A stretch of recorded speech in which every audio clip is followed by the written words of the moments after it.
The start of spring marks not only a good time for cleaning your house and garden, but is also an opportune time to clean up your finances and get things in better order. Done right, it should make your life easier throughout the rest of the year. Your financial life will be less cluttered and you will be able to work more efficiently. In this podcast, we're going to talk about ways you can organize and declutter your financial life. But first, a word from my sponsor.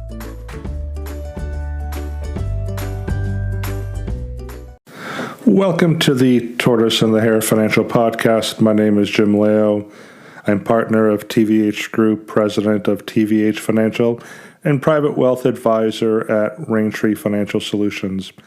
Today is April the 23rd of 2021, and I'm going to be talking about spring cleaning. And no, we're not going to talk about cleaning out your home or your garage or your shed for that matter.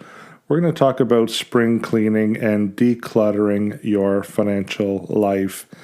Now, for me, spring is actually one of my favorite seasons, second to summertime. And the reason why with spring, it signifies the beginning of new things, new life. You know, we start to see a little bit more green. We start to see the flowers grow and bloom. We start to see leaves on the trees. It is, again, a sense, or gives us a sense of a new beginning. And I really enjoy that. Summer ultimately is my favorite time of year because of the heat and the weather conditions. So why is the springtime a really good time to even declutter your financial life? Well, for me, I don't want to be doing any of this in the summertime, quite frankly. And, you know, in terms of when documentations arrive, we would have received our end of year statements by now. We are in the process of gathering our documentation for our tax returns as well. So this really is a good time to do a lot of this. We also would have received all of our end-of-year credit card statements and, again, all of our end-of-year final documents. So I'm going to go through an article. There's a list or a checklist that Carolyn Humphrey, a financial strategist with Rockwell Associates, put together. And I'm going to go through some of the recommendations that she's made and share with you maybe some of the things that I like to do as well. So there's 4 sections we're going to address. We're going to talk about first about organizing and decluttering your financial life. Then we're going to talk about reassessing your protection. The third thing we're going to talk about is how you can build financial efficiency. And then the final thing will be about taking stock of your financial world. Now, I recognize a lot of this isn't really fun or exciting, but it is an exercise that I believe that we should be doing at least once a year. So take a couple of days, maybe a day, on a weekend when the weather isn't so nice, and try to go through some of these steps if you have the ability to do so. So the first thing we're going to talk about, paper files. Now, I understand some people still prefer paper, and there's absolutely nothing wrong with it. Even for myself, there are still certain accounts that I prefer to receive statements in the mail, even though I know that there is an option to receive them electronically.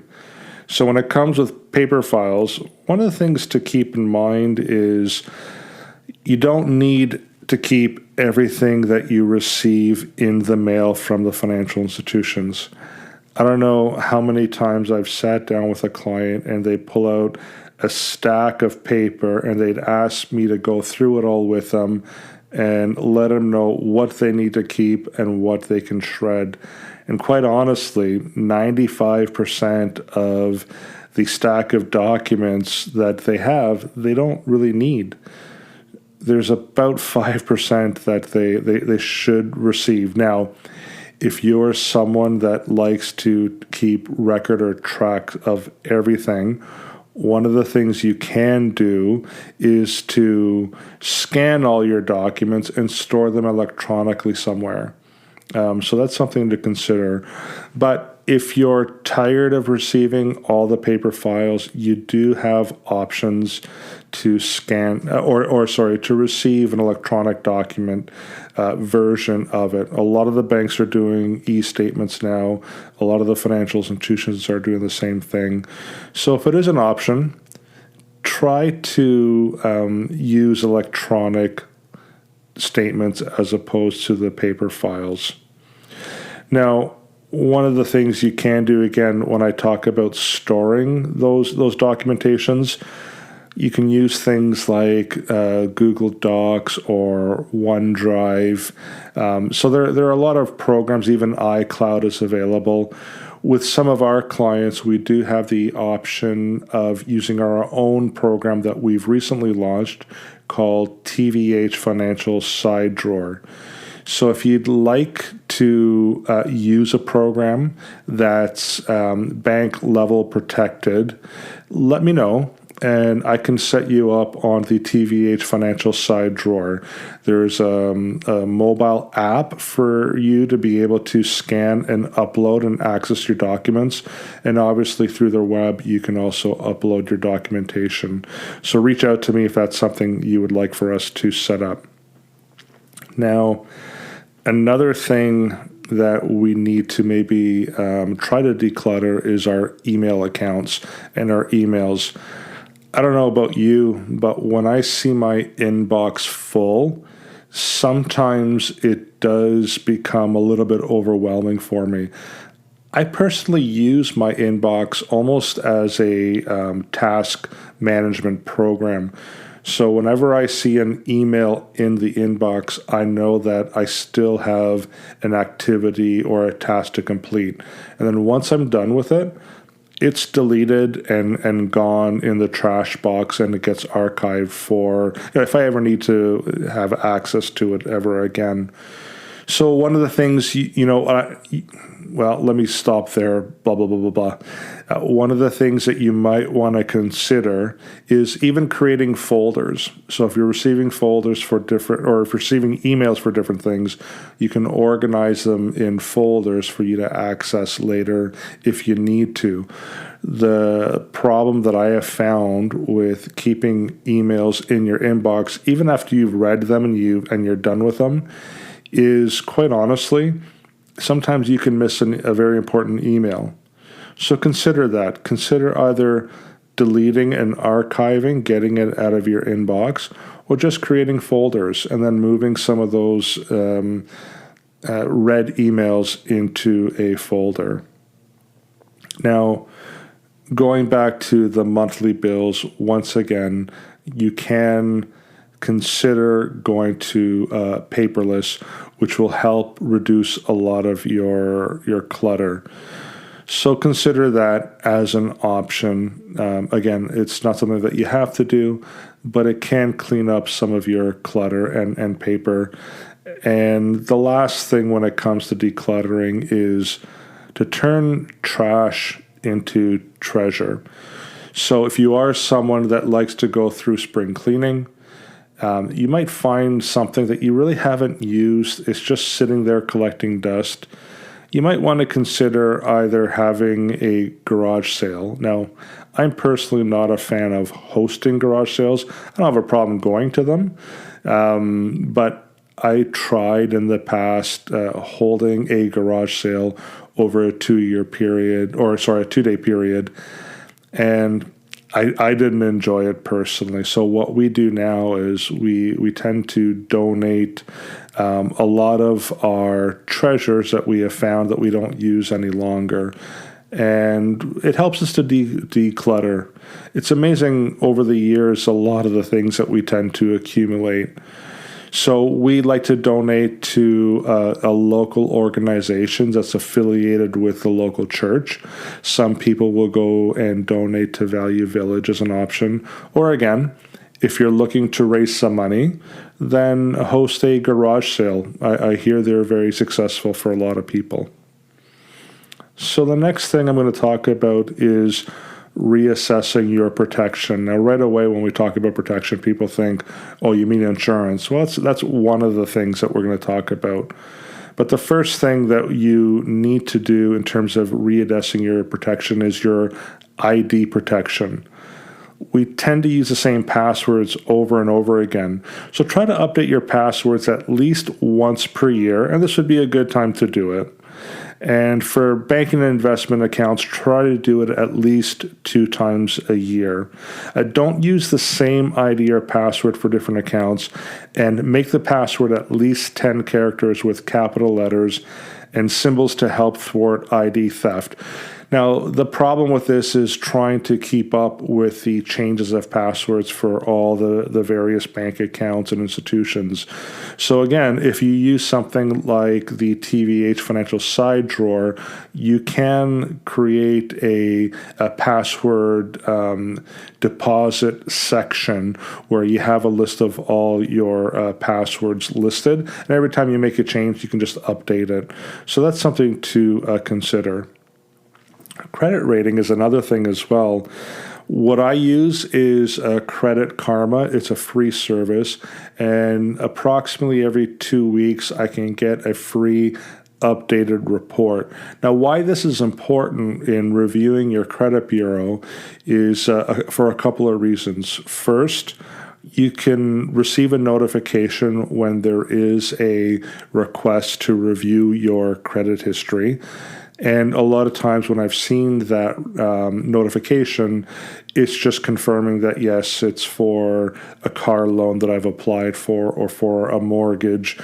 But if you see something there that you don't recognize, so it wasn't from something that you've applied for, that could be an indication that someone has stolen your ID and is trying to seek credit. So that's one reason. And the second reason, again, is you can see a list of your credit facilities in the credit report. So if all of a sudden your credit report or rating is going down significantly, it could be because someone has opened up a bunch of accounts in your name and it's being tracked back to your credit bureau.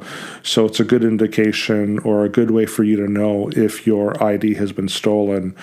So I would encourage you to consider signing up for Credit Karma.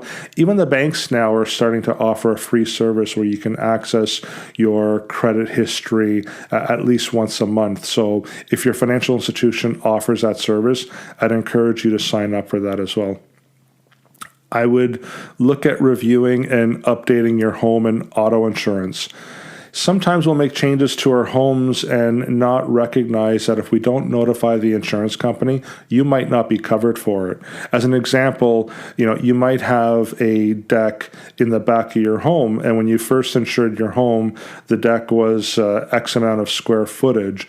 Well, if you've increased the square footage of your deck, let's say you've doubled it inside, if you don't notify your insurance company of that change and something were to happen, your house were to catch on fire or something would happen to that deck, they're only going to cover you for the amount that you originally indicated was there, or the square footage amount. So it's a good idea to notify your insurance companies of any changes, material changes that you've made to your home, and also just to review your policy. If you're dealing with an insurance broker, they're typically looking at repricing and seeing the pricing in the market. So they might even recommend or suggest that you change insurance provider.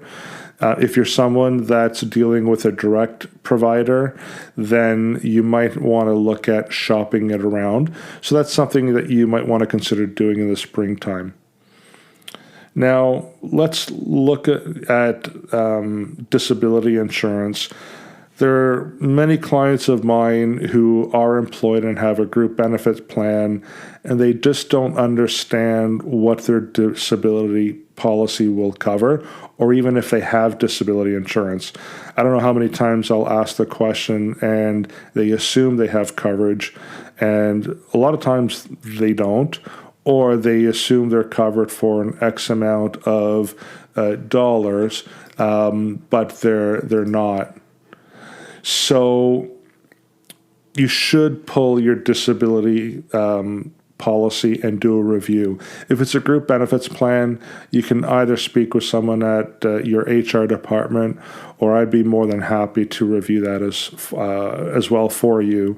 If you have your own individual disability policy, which you purchased many, many years ago, I'm sure your income's changed since.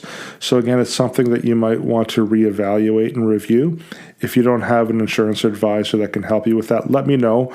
I recently partnered up with Jeff Wright, who is a disability insurance specialist, along with critical illness specialist as well, and he'd be more than happy to reassess your coverage for you. And again, your life insurance, the same thing. Some people have put life insurance coverage in place 10, 15 years ago, and things have changed since. So you might want to go through an insurance audit, make sure that you have enough coverage, make sure that you now have the appropriate type of coverage. So once again, if you haven't heard from your advisor and you would like to receive an audit of your insurance coverage, your life insurance coverage, you can more than take the time to reach out to me, and I'd be more than happy to help review your existing insurance policies. So the next thing we're going to talk about is building financial efficiency. One of the things that you could do is just review your spending. Now, I've said this many times before, I'm not really a fan of budgeting or budgets. And the reason why I say that is most people are not very good at following those budgets. We might follow it for 2 or 3 months, feel really good about setting that money aside and staying within the budget. But typically after 2 to 3 months, people don't tend to follow their budget, and sometimes they will go out and purchase something of an extreme nature and just throw everything off. But tracking what you're spending is very different because it gives you an awareness of where your money or how your money is being spent. I've had people come back to me saying, yeah, we thought we were spending X amount on food and it was, twice as much, but by just going through the process of tracking their expenses for about a month or two, it just gives you a better understanding of, again, where your money is being spent, and maybe you might want to make some adjustments along the way. Now, it's difficult, again, to track every single penny. So one of the things that I would encourage you to consider is using a program like mint.com, where it'll log into your bank accounts and some of your credit cards and track a lot of your spending and send a report to you on a daily basis, weekly, monthly basis. Now, the issue with the mint.coms or the creditkarma.coms, they are free, but the way they make money is through advertising. So you will receive a lot of advertising through their apps. So just be aware of that. But what I will say is they have helped in terms of tracking expenses, tracking your credit bureau, and just providing you an awareness of where things are at. So that's something else that you might want to consider doing. You might also want to consider your review of your tax withholding. So if you're on a salary and you're making RSP contributions through your group plan, that'll help offset some of the taxes that you might pay at the end of the year. But if you're someone who finds that you might be paying too much tax at the end of every year, you might want to go back and ask for some additional tax withholdings on your salary. Or if you're someone who works multiple part-time or with multiple part-time jobs, what'll happen is that each company you're working with is only withholding tax based on the income you earn with them. They're not really taking into account what you're making overall. So you might want to consider, again, doing some additional withholding from the individual employers. This is also where you might want to consider looking at maximizing your savings and investments.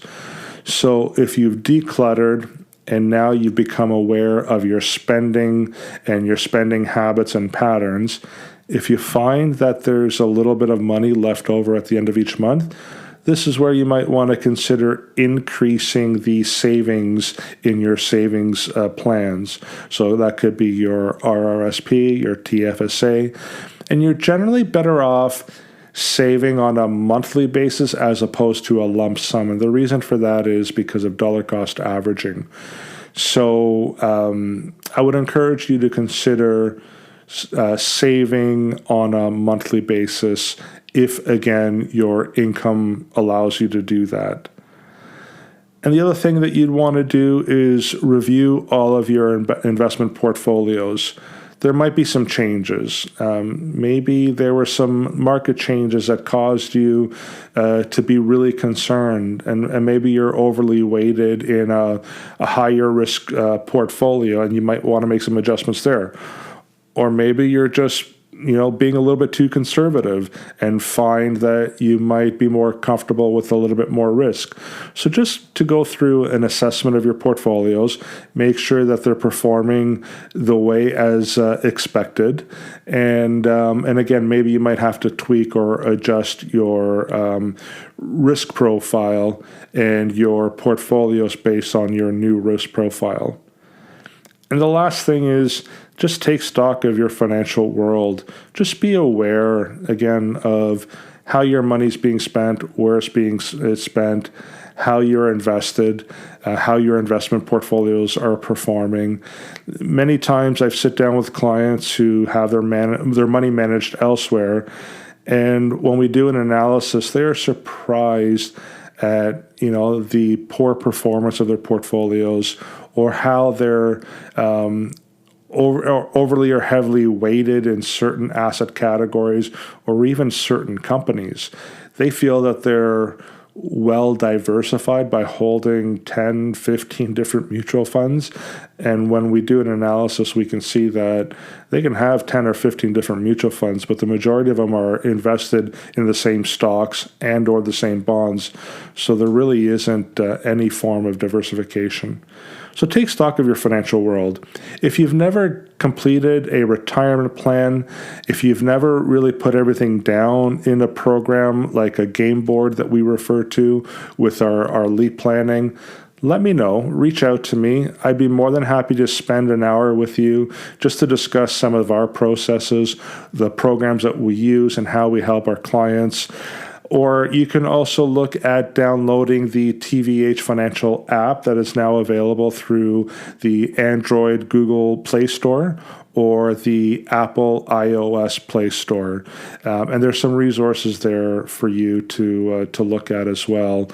Or take a look at my website, tvhfinancial.ca, for some additional resources there.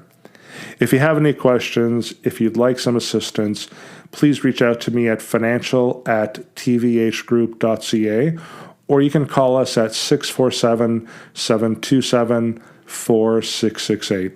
Once again, my name is Jim Leo, partner at TVH Group, president of TVH Financial, and private wealth advisor at Raintree Financial Solutions.